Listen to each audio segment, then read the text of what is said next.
श्री शिवाय नमस्तुभ्यम। हर हर महादेव। जैसे कि हम सबको पता है कि नवरात्रि का बहुत ही पावन महीना चल रहा है और नवरात्रि की जो 15 अक्टूबर यानी कि सप्तमी का दिन सोमवार बहुत ही महत्वपूर्ण और खास दिन है। महत्वपूर्ण इसलिए क्योंकि यह है महादेव का दिन सोमवार, बहुत ही खास दिन, महादेव का प्रिय दिन। आपकी लाइफ में बहुत प्रॉब्लम्स चल रही हैं, संकट आपके जीवन से खत्म ही नहीं हो रहे हैं, तो खाली जगह वाला यह उपाय आपको करना चाहिए, जिससे आपके घर की जो भी समस्याएं हो, आपके जीवन से जुड़ी जो भी समस्याएं हो, वह दूर हो। और यह उपाय पूज्य गुरु जी की कथा से सुनकर बहुत अच्छे से आपको बताऊंगी। थोड़ा सा इस उपाय को पूरी विधि विधान के साथ करना है, पूरी नियम के साथ करना है, क्योंकि इस उपाय को बहुत ही विधि विधान से और उपाय नियम से इसलिए करना है क्योंकि यह जीवन में आपके बहुत ही बढ़िया बदलाव लाने वाला, आपके दुखों का अंत होने वाला। इसलिए कह रही हूँ कि बहुत ही ध्यान पूर्वक आप यह उपाय करिएगा। उपाय करने के लिए आपको एक साबुत बेलपत्र की जरूरत पड़ेगी। तो आपको एक बेलपत्र लेनी है, पूरी तरह से देख लीजिएगा, सुंदर सी हो, कटी फटी ना हो, ना ही उसमें छिद्रे हो, और पीछे डंडी का जो पीछे में जो ठूठ होती है पीछे भाग में, तो उसको आप तोड़ दीजिएगा। और साथ ही आपको जरूरत पड़ेगी एक जो है शमी पत्र की।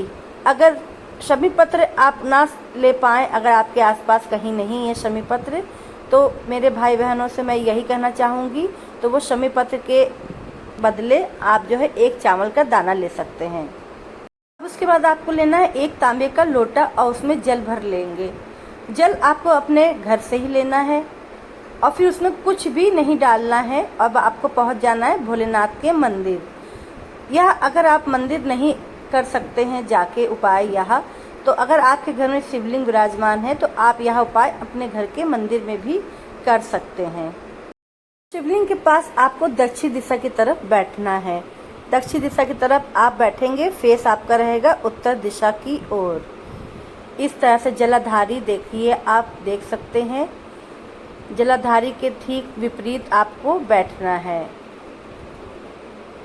और साथ में आप जो एरो देख रहे हैं ये है माता के हस्त कमल कटी भाग, जो जिसपे शिवलिंग विराजमान है गोल गोल, तो वो है माता के हस्त कमल, तो ये है कटी भाग। और उसके ठीक आप जो बीच में जो है माता अशोक सुंदरी का स्थान है, तो वहाँ से जो जलाधारी से जो जल नीचे की ओर बहता है, आप एरो देख सकते हैं, ये है माता अशोक सुंदरी का स्थान, शिव बाबा की सबसे छोटी पुत्र माता अशोक सुंदरी का स्थान। यहाँ से जल नीचे की ओर बहता है, तो ये जलाधारी के ठीक है, ये जो बीच का स्थान है ये अशोक सुंदरी का स्थान है। उसके बाद जो कटी भाग माता के हस्तकमल और अशोक सुंदरी का जो स्थान है, उसके जो बीच का जो भाग होता है वो खाली जगह है। आप देख सकते हैं एरो, और मैंने लिख भी दिया है, आप स्क्रीन पर देख सकते हैं, ये बीच का स्थान कटी भाग और अशोक सुंदरी के बीच का स्थान खाली जगह है। तो यहीं पर आपको यह उपाय करना है। शमी पत्र आपको दिखाया है, तो वह एक शमी पत्र खाली जगह वाले स्थान पर आपको रख देना है। फिर उसके बाद जो एक बेलपत्र आपको लेनी है, तो वह बेलपत्र ठीक जो जलाधारी से जल नीचे की ओर बहता है, नीचे की ओर बहता है, यानी कि एकदम ठीक नीचे जो बहता, जहाँ एरो आप देख रहे हैं आखिर के एंड में जो जल नीचे की ओर बहता है, वहाँ पर आपको बेलपत्र समर्पित कर देनी है। बेलपत्री की बीच वाली पत्ती का मुख्य जलाधारी के नीचे की ओर हो, यानी कि शिवलिंग की ओर डंडी वाला भाग हो। उसके बाद जो आप जल ले गए हैं एक लोटा जल, उसके बाद आपको शिवलिंग पर हाटकेश्वर महादेव का नाम लेते हुए चढ़ा देना है। हाटकेश्वर महादेव का नाम मैं स्क्रीन पर लिख रही हूँ, तो आप देख लीजिए। उसके बाद आपको एक अलग से जो जल से आपने जो पात्र से जल चढ़ाया है, फिर दूसरा पात्र आप चाहें तो जलाधारी के नीचे जहाँ से जल बहता है वहाँ लगा दीजिए, और थोड़ा सा जल आपको फिर उस पात्र में ले लेना है।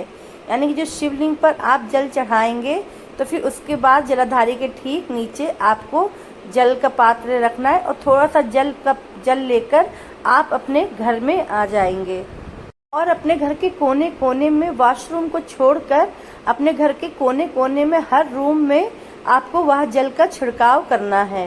और यकीन मानिएगा, अगर आप यह खाली जगह वाले इस उपाय को कर लेते हैं, खाली जगह वाले शमी पत्र को चढ़ा के अगर आप यह उपाय कर लेते हैं, तो आपके बरसों पुरानी समस्या जो आ रही होगी, जो चल रही होगी, वह आपकी इस बार खत्म हो जाएगी। आप पूरे नियम और विधि विधान से आप यह उपाय को कर लेते हैं तो आपकी जो भी मनोकामना होगी वह पूरी हो जाएगी। चलिए बढ़ते हैं दूसरे उपाय की ओर, लेकिन उससे पहले वीडियो को कर दीजिए लाइक और चैनल को कर दीजिए सब्सक्राइब। दूसरे उपाय में आपको जो है पड़ेगी जरूरत चावल के दानों की। तो आपको चावल लेने, पूरे अक्षत टूटे ना हो, आप देख लीजिएगा साबुत हो। और तो फिर आप कहेंगे भैया ये उपाय दीदी किस लिए है, तो जान लीजिए यह उपाय आपके बरसों पुरानी जो आपकी मनोकामना होगी वह इस बार पूरी होगी। यह उपाय करने से आपकी जो भी मनोकामना रही होगी, बरसों से चली आ रही होगी, पूरी नहीं होगी, या कोई इच्छा रही होगी आपकी ऐसी, वो पूरी नहीं हुई होगी, तो आप यह उपाय करके अपनी यह मनोकामना पूरी कर सकते हैं। तो चलिए जानते हैं क्या है यह उपाय। यह भी जान लीजिए कि अगर आपने पशुपति व्रत कर लिया तो भी आपकी इच्छा पूरी नहीं हुई, उसके बाद आपने प्रदोष व्रत भी करके देख लिया तो भी आपकी वह इच्छा पूरी नहीं हुई, और आप महादेव को बहुत मानते हो, बहुत पूजा पाठ करते हो, उपाय करते हो, तो वह पूरे नहीं हुए, तो यह उपाय आपके लिए है। आपको 2 चावल के दाने लेने हैं, टूटे ना हो, और साथ ही आपको लेना है केसर के कुछ पत्ते, कुछ धागे, 2, 3 या 4, 5 जो भी धागे आप ले सकते हैं केसर के, ले लीजिए। अब करना क्या है, एक जल के पात्र में, यानी कि 1 लोटा पात्र आपने जल लिया है, तांबे का लोटा हो चाहे स्टील का लोटा हो, उसमें आपने जल भर लिया। साथ ही एक छोटी कटोरी में, या स्टील की हो या कोई भी धातु की हो, तो आपने उस कटोरी में थोड़ा सा एकदम 1 चम्मच आपने जल रखा, और फिर उसमें आपने केसर के धागे डाल दिए, और अपनी उंगली से आपको हिलाना है। आप देखिएगा जब वो हिलाएंगे तो आप घुल जाएगी केसर, तो वो पानी का रंग जो है, जल का रंग केसरिया हो जाएगा, रेडिश हो जाएगा। उसके बाद आपको करना क्या है, लोटा, वो जल का पात्र है, आपको हाथ में लेना है, और वो कटोरी जो आपने केसर घोली है उसको लेना है, और पहुंच जाना है भोलेनाथ के मंदिर में। बैठना है आपको दक्षिण दिशा की ओर, यानी कि फेस आपका उत्तर दिशा की ओर हो। यहीं पे मैं बताऊंगी, मेरी बात बहुत ध्यान से सुनिएगा। कोई भी हम उपाय करते हैं और जल अगर अर्पित करते हैं शिवलिंग पर, तो हम जो है ओम नमः शिवाय बोलते हैं कि नहीं बोलते हैं। कोई श्री शिवाय नमस्तुभ्यम भी बोलते हैं, तो कोई ओम नमः शिवाय बोलते हैं, कोई हर हर महादेव बोलते हैं। तो चलिए जाने, ज़्यादातर लोग ओम नमः शिवाय बोलते हैं। तो यहाँ पर हमें ओम नमः शिवाय नहीं बोलना है। जब हमारा कोई कार्य जब नहीं होता है, बार बार उपाय करके देख लिया, तब हम जो है शिव जी का यह उल्टा नाम शुरू कर देते हैं लेना। तो करना क्या है, शिवाय नमः ओम, तब आपको बोलना है शिवाय नमः ओम। उसके बाद जो आप केसर के धागे की कटोरी ले गए हैं, चाहे तो वह पहले अर्पित कर दीजिए, उसके बाद जल चढ़ाइए, या फिर आप जल के पात्र में वो केसर के धागे जो घोले हैं तो वह जल के पात्र में मिला के आपको शिवाय नमः ओम करके आपको जल अर्पित करना है। चलिए ये उपाय हो गया दूसरा। चलिए बढ़ते हैं तीसरे उपाय की ओर। तीसरे उपाय में भी आपको लेना है 1 लोटा जल, और साथ ही लेना है 1 बेलपत्र, और इसके भी क्या फायदे हैं वो भी मैं आपको बताऊंगी। चलिए बढ़ते हैं उपाय की ओर। स्क्रीन पर आपको ये तांबे का पात्र दिख रहा है, सेम उपाय है। यह उपाय इच्छा पूर्ति के लिए है, कोई भी मनोकामना के लिए है, तो ये भी सेम वैसा ही उपाय है, लेकिन बस थोड़ा सा डिफरेंट है। पात्र में, लोटे में आपको जल लेना है, और जल आपको अपने घर का लेना है। साथ ही इसमें आपको डाल देना है 2-4 बूंदे गंगा जल की। उसके बाद आपको शमी पत्र लेना है 1, जो आपको इसी जल के लोटे में आपको डाल देनी है। बहुत ही सरल और छोटा सा अचूक उपाय है, इच्छा पूर्ति के लिए कर लीजिएगा दोस्तों।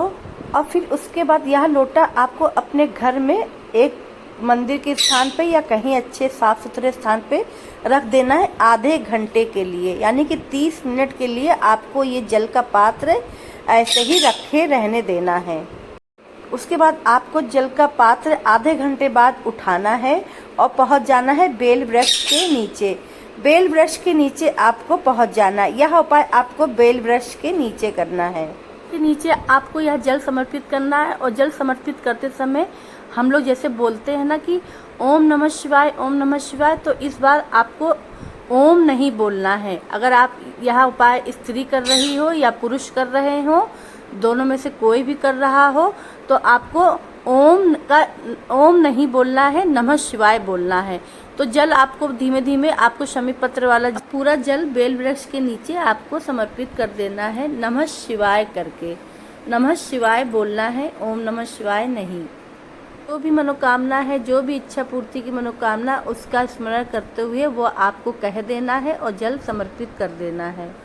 अगले उपाय की ओर, और यह बहुत छोटा और सरल उपाय है। करना क्या है, आपको शुद्ध देसी घी गाय का आपको लेना है और एक छोटी सी कटोरी में आपको लेके जाना है शिवालय।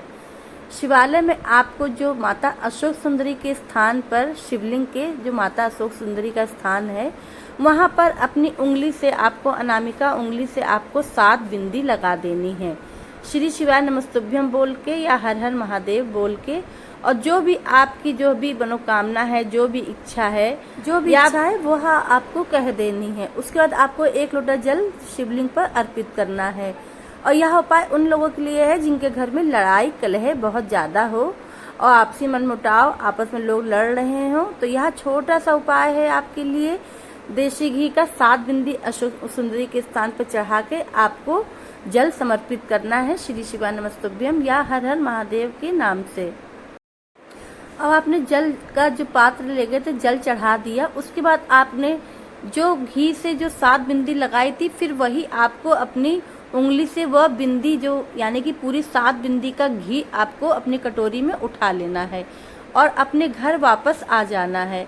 फिर उसके बाद आपको अपनी उंगली से वह घी से आपके घर के जितने भी दरवाजे होंगे, उन दरवाजों पर 1-1 बिंदी छोटी छोटी आपको लगा देनी है और अपनी मनोकामना कहते हुए, जो भी आपको परेशानी है, दिक्कत है, आपके घर में क्लेश है, यकीन मानिएगा यह उपाय कर लिया आपने तो आपके घर की सारी समस्याएं दूर हो जाएंगी और घर में क्लेश बंद हो जाएगा, यानी कि आपसी मनमुटाव भी खत्म हो जाएगा, सब में प्रेम बरसेगा और सब मिलजुल कर रहेंगे। यह उपाय कर ली। छोटे छोटे शिव उपाय हैं दोस्तों, इन्हें करने से हमें कोई भी परेशानी नहीं होती, कोई भी दिक्कत नहीं होती। बस ये उपाय करना होता है और हमारी समस्याओं का हल मिल जाता है।